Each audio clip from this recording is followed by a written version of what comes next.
In the last video, we had a look at Screen Copy, which is an amazing tool to copy your Android device screen to your desktop.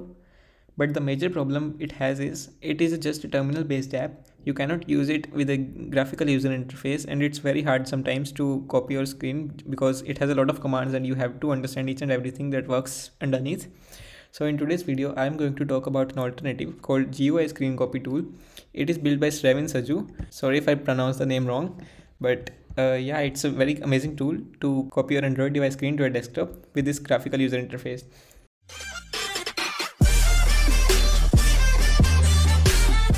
So this video is targeted at M1 Mac users which has a Apple Silicon chip. The build instructions for other platforms is available on this GitHub repository, which I will link below. The build instruction for Windows and Linux is pretty simple. You just have to download this exe or this app image file and run it to install GUI strcpy. For macOS, you can use this pip command, but it's not possible for M1 users because pip installs some dependencies which are not compatible with M1 yet. So we are going to look at it how you can use GUI strcpy on your M1 machine. First, there are some prerequisites you need to follow.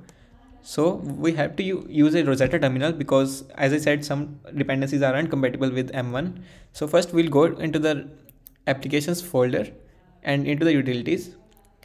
So we'll copy this terminal, we'll duplicate it and rename it to Rosetta terminal. So I have already done it, so I won't be doing it again, but you have to make sure you duplicate this terminal, and in the Rosetta terminal's info page, you have to check this option to open with Rosetta, so that every time you open this app, it opens with Rosetta 2 emulation. Next, you need to make sure you have strcpy installed from Brew. If you haven't installed strcpy or haven't installed Brew, you can check out my latest videos. I have covered both the topics. So I actually have them installed already.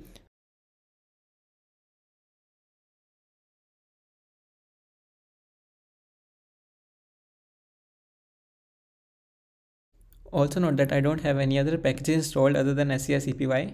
All these other packages are just the dependencies strcpy uses to run itself, and I'll tell you in a minute why does that matter. Next, you need to install Poetry because it is a tool GUI Screen Copy uses to run. You can get the link from the description of this video. Since we are using a Mac, we copy this command and paste into a terminal, but since I have Poetry installed, I won't do it again. So yeah, that's it.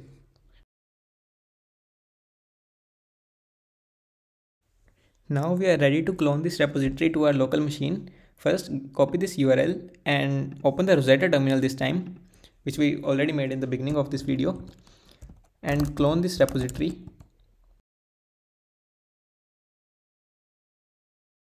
Once it's cloned, you can cd into it and run this command poetry install -E py side2.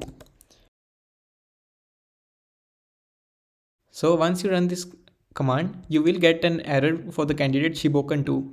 I'll tell you why this error occurs. So when you check the packages that are installed with strcpy, you will come to know that it also installed Python 3.9 along with strcpy. Here's it. So this Python 3.9 is not compatible with py side2, and also it's not compatible with pyqt, which is the tool that GUI Screen Copy uses to run the desktop client. All we have to do is just remove this package with the command brew uninstall Python 3.9. But it will give an error that you can't uninstall because it is required by other dependencies. So you can copy this and ignore the dependencies and uninstall Python 3.9. As soon as you do it, you won't have any Python version that is installed by Brew. So now you can go ahead and run this command again. Now this time you will see that Shiboken 2 also installs successfully, and also Qtpy and py side2 are successfully installed. Now all you have to do is run the command poetry run GUI strcpy. It will take some time, but this time it would work. So see, your strcpy has started running. Now you can connect your Android device with your machine. I'll just come in a minute and connect my device. Now you can press this start screen copy, and as soon as you run it, you will get this window where you can control your device from your screen.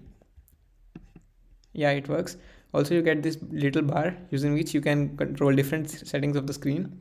You can mess around with these buttons and checkboxes and try out what all of these mean, or you can go into the documentation in the repository and read more about it. This was it on how you can install GUI Screen Copy tool on your M1 Mac. If you wish to watch more tech tutorials or development videos, you can like the video and subscribe to the channel and stay tuned for further updates. Thank you.